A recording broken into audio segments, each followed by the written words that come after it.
Hello and welcome to Glorious Miniatures. It's the 12th of November, 2023. My name's Jolyon, and in today's video, we've got another Sunday preview for you. Without further ado, let's just get straight into it. War on an epic scale in the Age of Darkness. It's a huge week for tiny troops as Warhammer, the Horus Heresy Legions Imperialis, begins its 2-week pre-order alongside a massive number of miniatures, from infantry and aircraft to titans and terrain. Well, that sounds very good. The time has come. Launch right into epic scale battles that define the Horus Heresy with the Legions Imperialis box set, giving you the complete mass battle experience in one easy package. This set includes 2 armies split between the Legions Astartes and the Solar Auxilia, with scores of infantry, squadrons of armored vehicles, and even a pair of Warhound Titans. So a very quick look at this. I know there's more words behind there. So you got transfers, dice, rules, and tokens. All the miniatures that you could ever want. Well, that's never actually going to happen, really, is it? One always wants more. Let's scroll down a smidgen. Legions Imperialis zooms right out to portray some of the largest, fiercest battles to shake the Age of Darkness. It's truly mind-boggling in scale and a fantastic hobby project for avid painters looking to turn their skills to dozens of small, yet incredibly detailed miniatures. This set contains a grand total of 223 miniatures, divided across 61 individual models, and comes with dice, tokens, templates, and every Warhammer veteran's favourite red measuring sticks. You also get the full, unabridged rulebook for Legions Imperialis, containing the core rules, scenarios, unit profiles for Legions Astartes and Solar Auxilia armies, extensive background information about the biggest battles of the Horus Heresy, and galleries of glorious miniatures. Now, Glorious Miniatures right there is my own website. I have nothing to do with this, unfortunately. However, I might buy it, so there we go. Also, do check out my website at gloriousminiatures.com. There we go. And we have another book here. We got this is the rule book right here.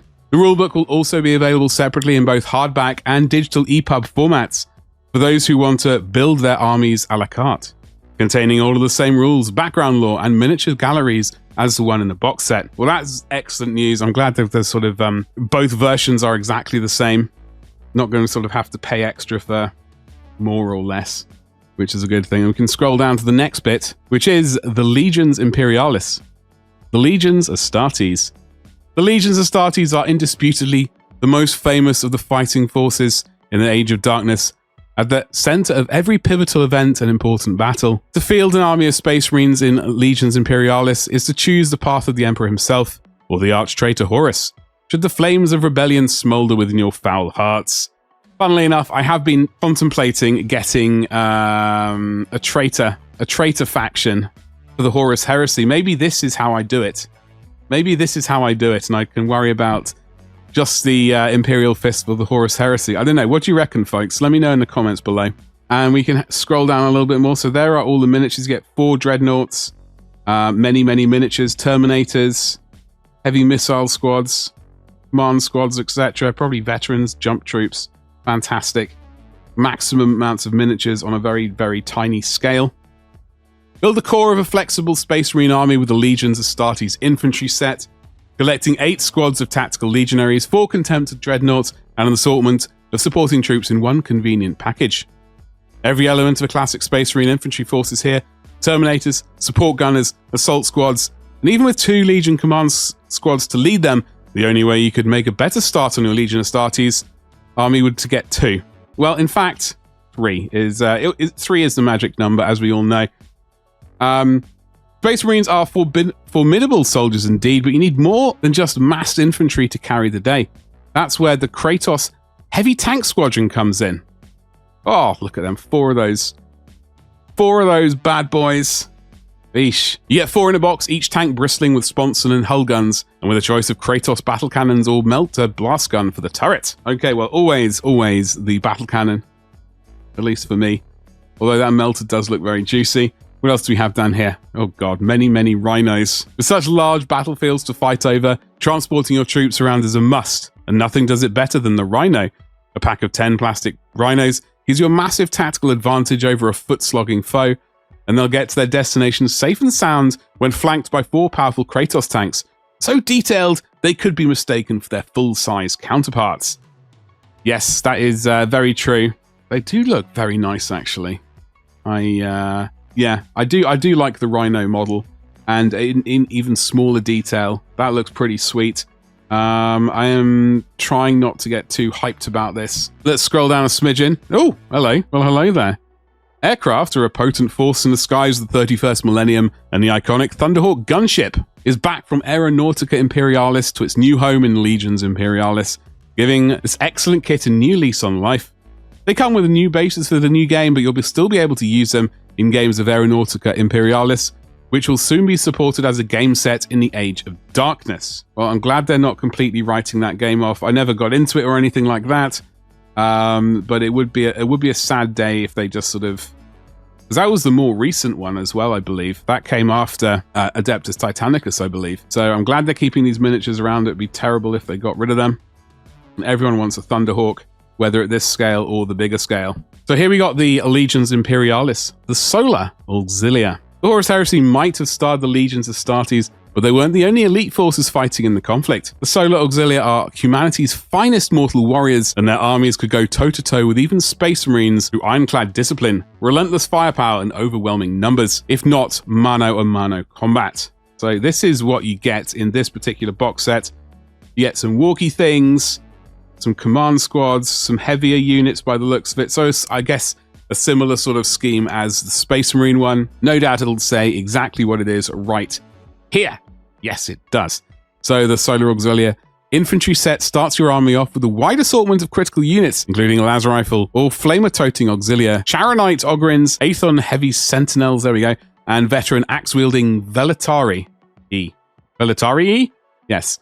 Each box is led by an Auxilia commander and their tactical command section, and just one or two sets forms a dependable core for your epic scale Solar Auxilia army. I like how they said one or two sets. Yeah, they don't have the guts to say 3. Only I have the guts to say 3. Folks, who's getting 3?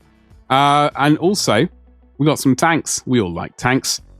It wouldn't be an Imperial army without tons of tanks rumbling along, and Baneblades are just about the most iconic vehicles in the Solar Auxilia motor pool. This pack of 2 super heavy tanks comes with a choice of Baneblade cannon or Hellhammer cannon for each.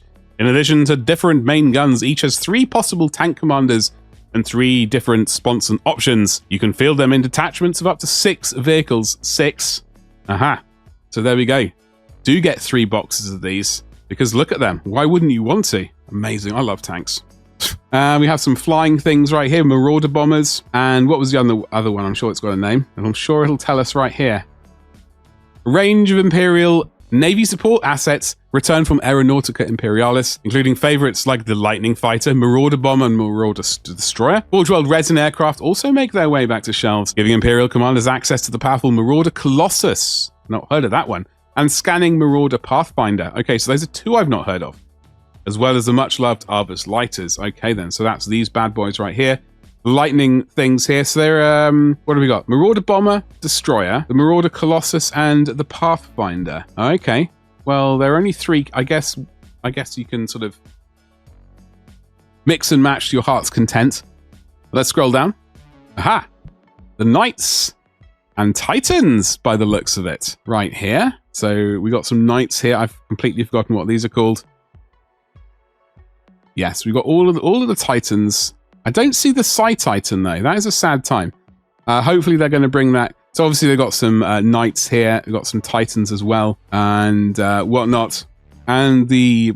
I get confused. Well, it'll tell us right here, hopefully. The Knight Households and Titan Legions are available to support armies from both the Legions Astartes and the Solar Auxilia. And loads of beautifully detailed Imperial Knights and Titans from Adeptus Titanicus are back in action. That means Questoris Knights, Cerastus Knight Lancers, Reaver Titans, and Warlord Titans are at your disposal. Plus some special guests from the Forge World range. Well, hello. I like the sound of that already. Okie dokie.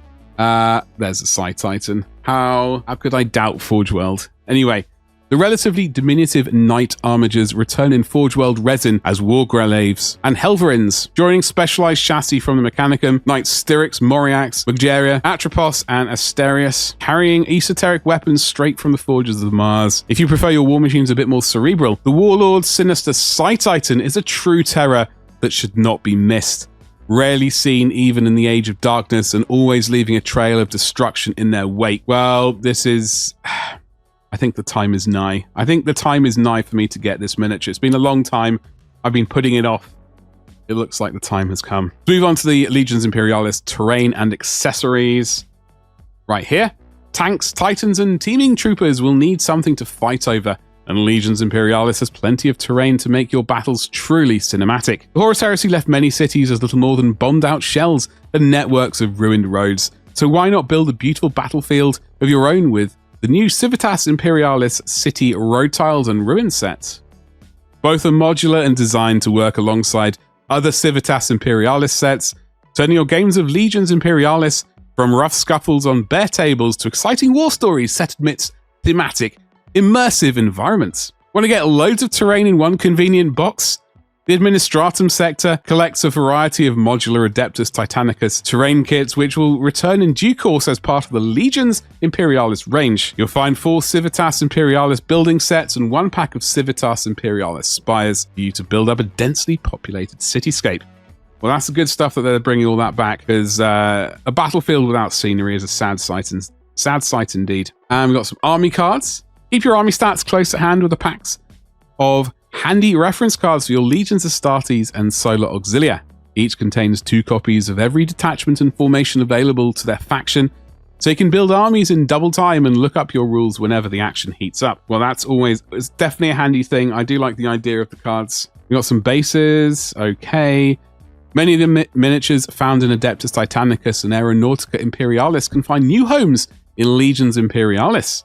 So to match the new road tiles with urban terrain, new bases are on the way.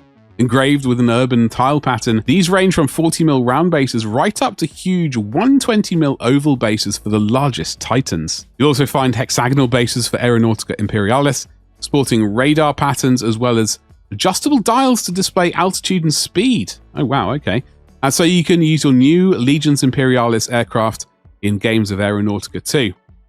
Well, as I said before, that is a great thing. They're keeping that game viable, even if the bases and whatnot have changed a little bit. Scroll down. Finally, a new Carta Galactica map is a great wall piece for your wargaming room, showing the Imperium of Man's domains at the times of the Horus Heresy, from Ultramar in the east to Terra and beyond. Well, maybe this is a time I'll get a map. Who knows? Might be fun. I am getting a new studio. I'm moving in on the 4th of December, but the studio is going to take a while. So I suspect, hopefully, maybe something might be viable by the time I get back from Adepticon in March, but we shall have to see. Scroll down. Okay, so we got some made to order. Classic Death Leaper and the Red Terror.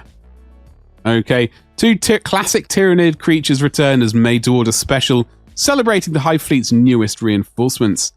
Death Leaper, the recent recipient of a stunning new miniature, sneaks into view alongside the menacing Red Terror, a legend of the Hive Fleet's past that has been blessedly absent from its recent invasions. Is that a sign of things to come? Who knows? But that Red Terror really was a terror of a miniature.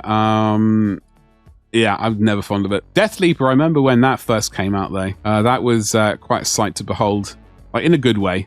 Like that, unlike the red What's-It right there. Got some Black Library stuff as well. Let's have a little butchers at this. The next entry in the thrilling Dawn of Fire series is on its way in both regular paperback, ebook, and audiobook formats, plus a new hardback special edition for everyone to fight over. Okie dokie.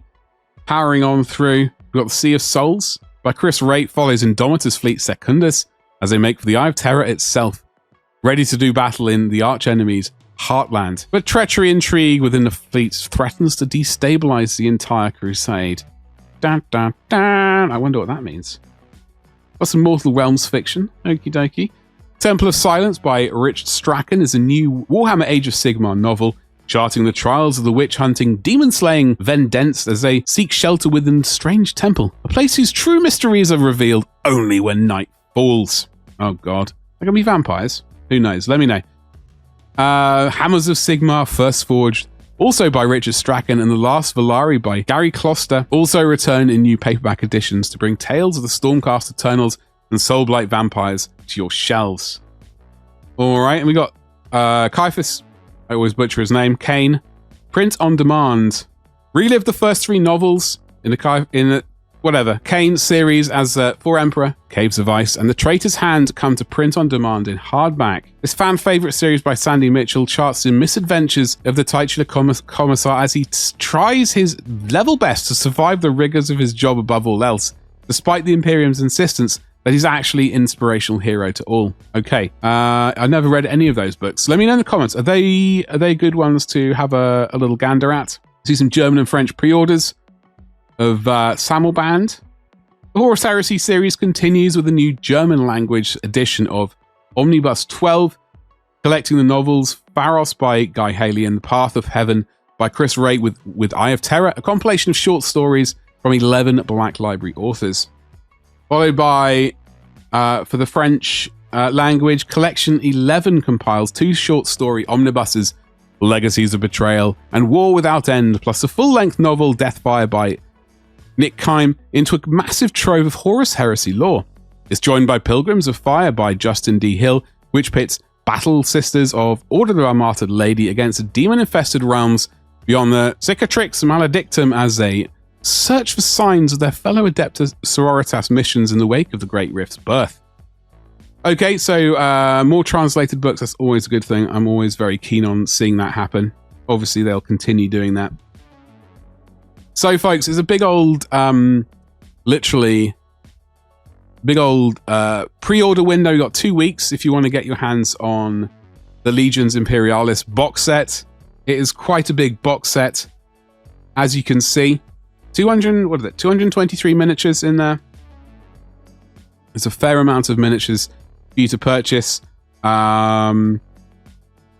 going to be getting it? I was somewhat irked about the last week's pre-orders for the Christmas or whatever Battle Force box sets. I only really wanted the World Eaters one. That sold out before I could even really log on, so I was a bit gutted about that. I really think the stock system should be much better than it is. I mean, maybe they should have done a 2-week window or a week's ordering, and then if you manage to order within that week, that's it. But no. Anyway, I will eventually get the World Eaters combat set, and I will work on a small little 40k army for them. I kind of like that idea a lot. I am tempted by the Legions Imperialis. Do I get in on it? Or do I just stay Horus Heresy, sort of Age of Darkness, like the larger 32mm scale miniatures? I'd love to know your comments below. Are you going to be getting this? Are you interested in any of this? Or are you just like, nah, I'm fine. Talk to me in a couple of weeks. Anyway, once you've done that, make sure that you like, subscribe, and indeed hit the bell for notifications so you don't miss that next video. And with that being said, thank you so much, and I'll see you in the next one. Goodbye.